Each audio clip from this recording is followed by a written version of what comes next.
Korban pinjaman online terus berjatuhan.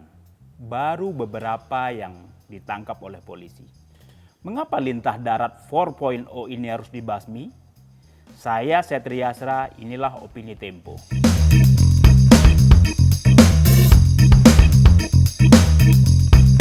Kepolisian Negara Republik Indonesia, semua tangan di atas, semua tangan di atas.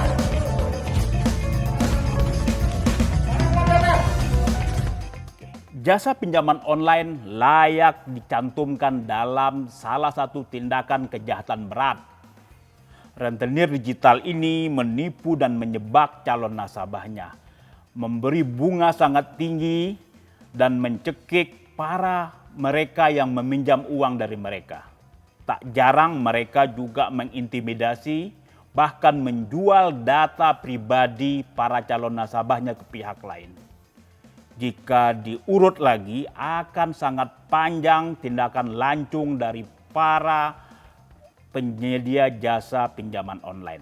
Polisi memang telah menangkap beberapa dari mereka, tapi langkah tersebut terlambat karena polisi baru bergerak ketika sudah ada korban dan Presiden Jokowi memerintahkan agar ada tindakan hukum. Setidaknya ada 5 korban pinjaman online yang mengakhiri hidupnya karena terteror dan terintimidasi. Salah satunya di Wonogiri.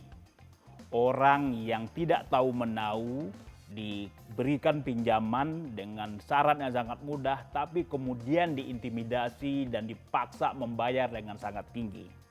Selama ini, Satuan Tugas Waspada Investigasi yang terdiri dari 15 lembaga termasuk kepolisian dan otoritas jasa keuangan sudah mulai menindak para penyedia jasa pinjaman online. Tetapi tindakan itu belum memberi dampak apa-apa. Karena faktanya mereka tinggal berganti nama, berganti merek dan kemudian melakukan operasi menjaring nasabah dan mengintimidasinya. Padahal dari data-data yang sudah ada, polisi bisa menindak mereka. Pelanggaran hukum dan data identitasnya sudah tersaji dengan mudah dan bisa ditelusuri. Pinjaman online legal pun bukan tak bermasalah. Dalam menagih hutang, misalnya mereka menggunakan cara-cara biadab, memakai para debt collector untuk menagih para krediturnya. Orang yang lagi-lagi tidak diberi akses informasi tentang berapa bunga yang harus mereka bayar dan berapa jatuh tempo hutang mereka. Tetapi mereka berada pada posisi sulit, diintimidasi dan diancam dengan menggunakan kekerasan. Berbagai cerita memilukan korban lintah darat online ini tak akan ada jika pemerintah mampu menciptakan sistem pinjaman mikro yang aman dan praktis bagi individu. Banyak orang yang membutuhkan pinjaman, tapi tak terakomodasi dengan baik karena keterbatasan fasilitas. Koperasi simpan pinjam hanya berlaku bagi para anggotanya. Kredit mikro pun hanya terbatas kepada orang yang mempunyai akses ke perbankan. Padahal banyak di antara masyarakat Indonesia yang membutuhkan pinjaman untuk kegiatan sehari-hari. Karena keterbatasan fasilitas, keterbatasan akses, maka dengan mudah para penyedia jasa pinjaman online membuka ruang untuk para calon nasabah masuk dalam perangkap mereka. Kemudian mereka menjerat dengan bunga sangat tinggi dan akhirnya mengintimidasi.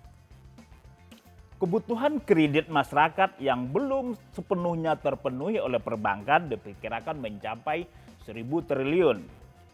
Potensi pasar yang besar ini sudah pasti jadi bidikan perusahaan teknologi finansial, termasuk peer-to-peer lending atau pinjaman online. Pemerintah seharusnya sudah bisa memperkirakan lalu membuat regulasi yang menyeluruh, termasuk menyediakan aturan yang melindungi para nasabah. Alih-alih menciptakan sistem dan regulasi yang dibutuhkan untuk mengakomodasi lubang yang mengganggu tersebut, Presiden Jokowi malah sempat membangga-banggakan pinjaman online.